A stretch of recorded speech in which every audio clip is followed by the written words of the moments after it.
that fight to release the Epstein files came directly from President Trump. And I know a lot of people have a hard time with that, but that is the truth. He fought the hardest to stop these files from being. We have MTG to come out and speak this way against this administration.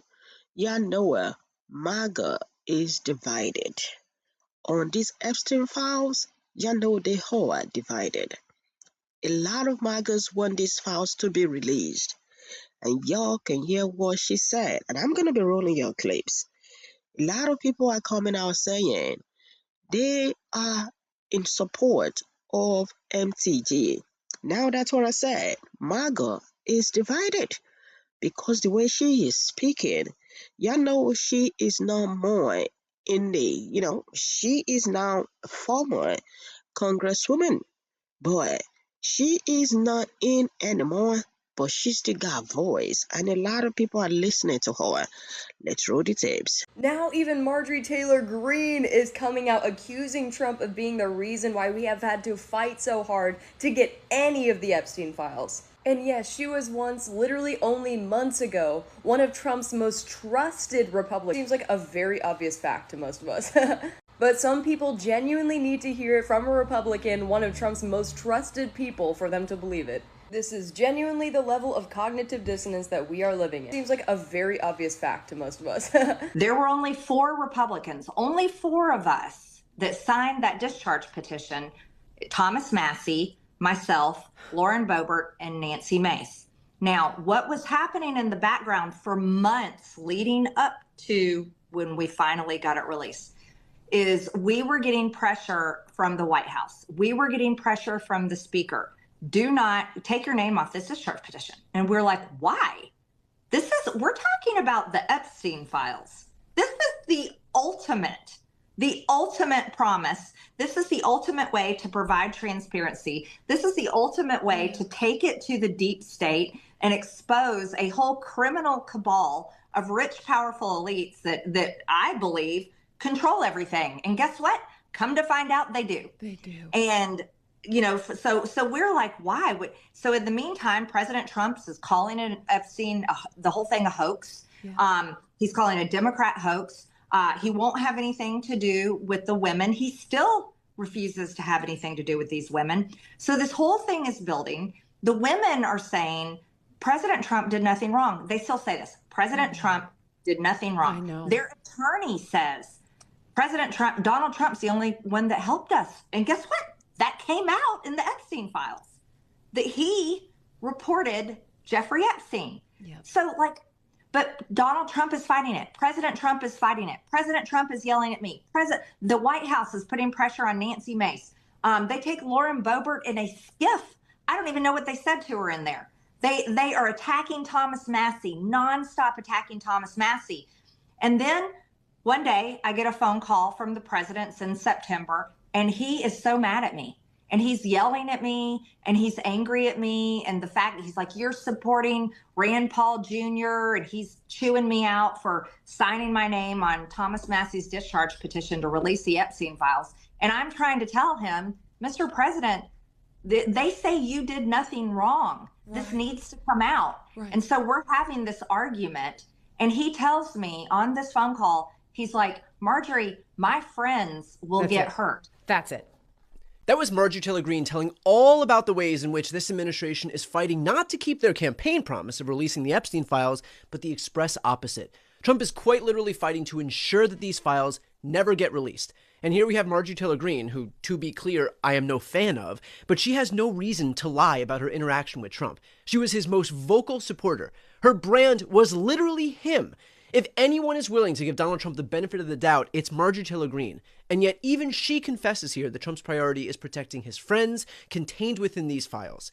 And look, this is part of the Trump con. He cosplays as a populist, as some working class champion, but this guy doesn't give a flying fuck about the working class. He is a billionaire whose only major legislative achievements have been giving massive tax cuts to the ultra wealthy. That's it. The guy descended down a golden escalator to launch his political career. He promised to lower the cost of rent and groceries, and instead he cut Medicaid. It's Joe from Georgia. Well, Marjorie Taylor Greene, the resigned congresswoman, she's came out with some pretty powerful statement, folks, and it's about the Epstein files and about who was responsible for trying to block them the hardest. And now this is exactly what her statement says, folks. So I'm going to say it exactly word for word. The fight to stop the release of the Epstein files came directly from President Trump. I know a lot of people are going to have a hard time with that, but that is the truth. He fought the hardest to prevent these files from being released. Now, she's saying that of the president. And remember, she spent 5 years supporting him tremendously and was one of his confidants. So, folks, when you've got Marjorie Taylor Greene saying this, it really does mean something, no matter how you feel about her or what. I think she's beyond the lying about anything part, because she did enough. She carried that water for the president. But she also goes on to say it wasn't the Democrats, it wasn't the Department of Justice, it wasn't the deep state. It was the man who signed it into law, which was Donald Trump. He's the one who signed the law to release the Epstein files. He's the one who fought against it the hardest until he was so pressured when it passed unanimously in the Senate, and only one person voted with the president out of 435 congressmen. He didn't have a choice but to sign the bill. So Marjorie Taylor Greene, her gloves are definitely off, and she's punching pretty hard at the president. Urge everyone to, once in a blue moon, have a conversation, not an argument, but a conversation with a MAGA person, just so that you understand how these people actually can still support Trump. This morning, I had a conversation with somebody who gets their information from Fox News and other conservative sources, and we were talking about the Epstein files.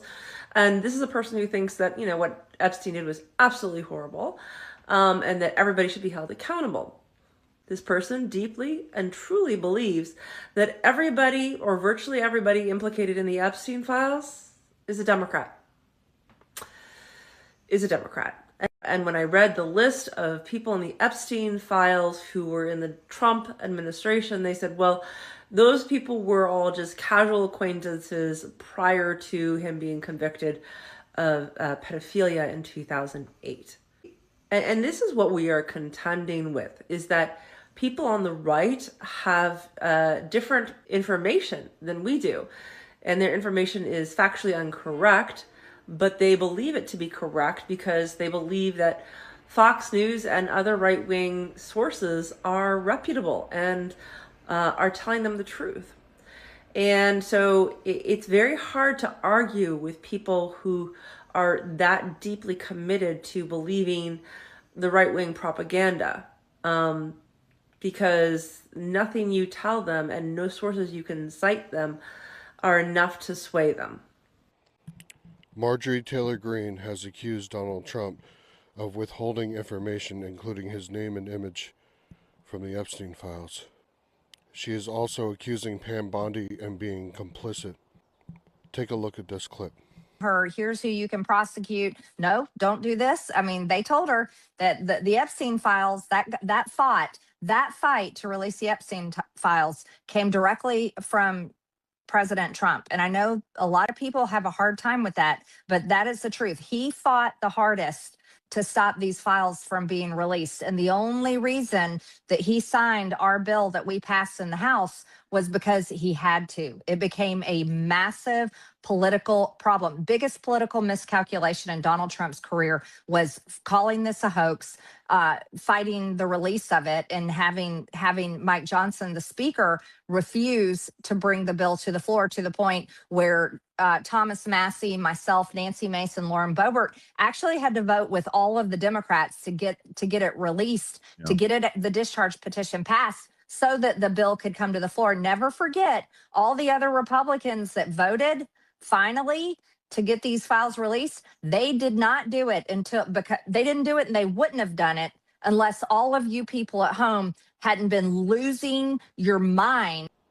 This is why Pam Bondi could not answer in the affirmative or the negative for a lot of the questions that were being asked. Because on one side, if she answered the question in the affirmative, she could get fired. But if she answers the questions in the negative, she could be lying to Congress. In fact, she may have already lied to Congress. She testified under oath that there is no evidence of Donald Trump committing a crime in the Epstein files. And there is evidence of people accusing him of the crime in the redacted Epstein files. What we need next is another discharge petition that says that any government official that is active in service right now needs to be unredacted, their image and name, and a special master needs to be appointed by Congress that reports to Congress, that mirrors alongside any review that the Department of Justice does anymore. That's how you fix this. That's how you do it. If you want to follow along with this story or many other stories, drop a follow on TikTok, subscribe on Instagram, subscribe on YouTube. Thanks for listening, guys. I love you.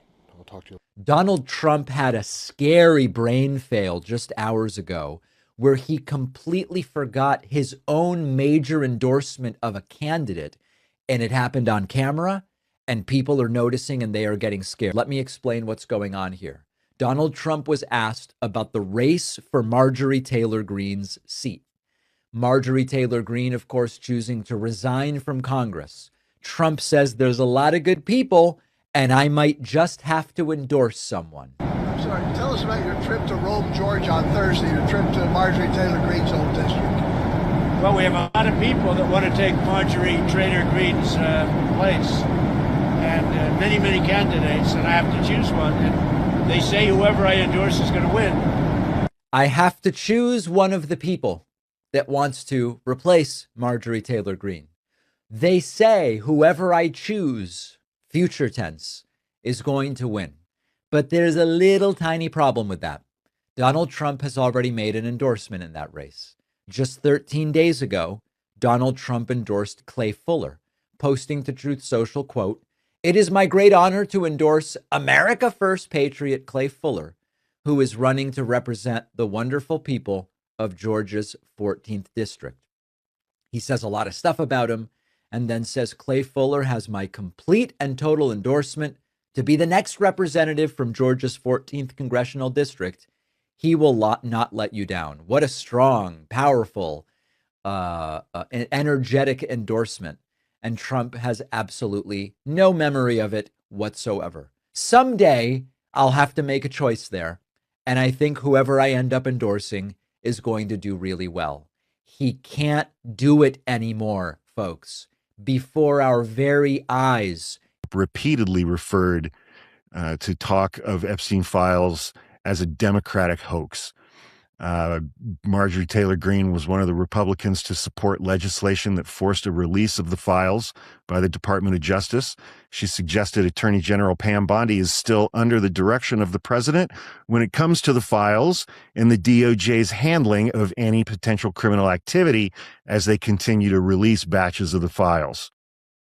Quoting Marjorie Taylor Greene, Pam Bondi, she serves at the pleasure of the president and his administration, and those there are telling her, here's who you can prosecute. No, don't do this. I mean, they told her that the Epstein files, that the fight to release the Epstein files came directly from President Trump. And I know a lot of people have a hard time with that, but that is the truth. Trump fought the hardest to stop these files from being released. His name is literally on every third page. Congressman Jamie Raskin said he did a name search of the PDF of the more than 3 million files that they have, or the 3 million pages that they've released so far. And he said that Donald Trump's name appears more than 1 million times. She went on to talk about the Epstein Files Transparency Act. The only reason that Trump signed our bill that we passed in the House was because he had to.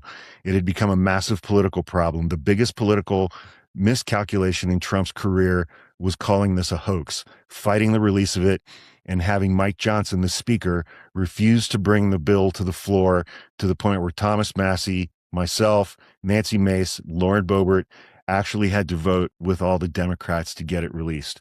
I don't understand how people can't see that for what it is.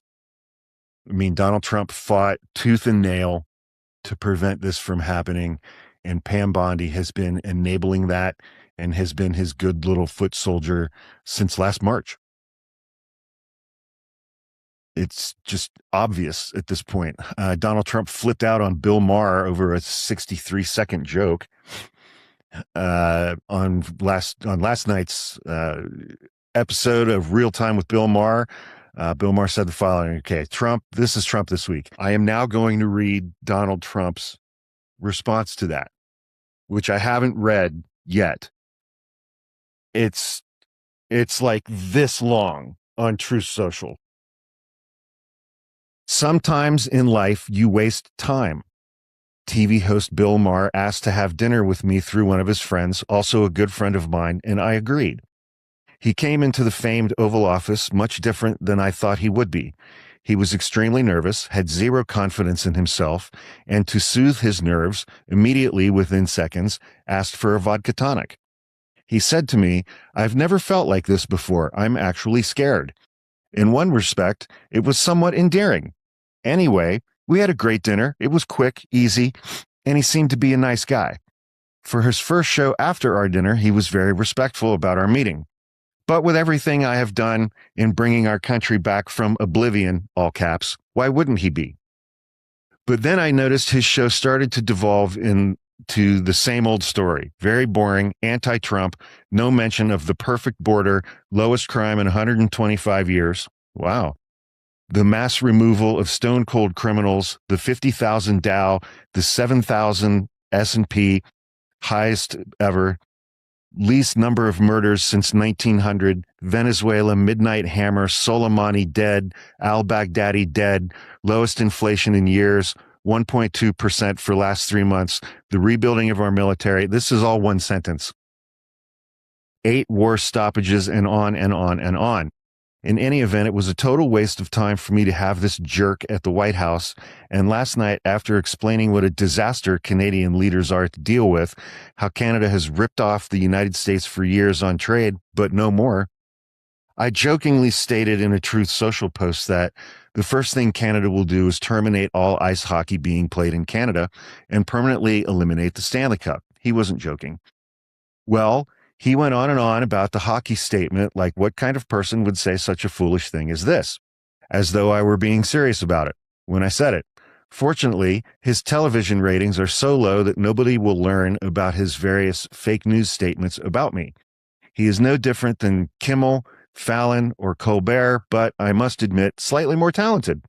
He complimented him. Anyway, Bill Maher is a highly overrated lightweight, and Republicans should stop using him to show how the left is coming over our way. Our base, the greatest of all time, laughs at your weakness when you do it. I don't even know what that means. Maher asked me if he'd come back to the White House again, and with his friend, also asked to come to the wonderful White House Christmas party, but he didn't. Regardless, I'd much rather spend time making America great again than wasting time on him. Bill continues to suffer from a severe case of Trump derangement syndrome, TDS, ! And there is nothing that will ever be done to cure him of this very serious disease. Thank you for your attention to this minor matter. President DJT. That is the President of the United States of America, leader of the formerly most powerful nation on the planet. But here we are.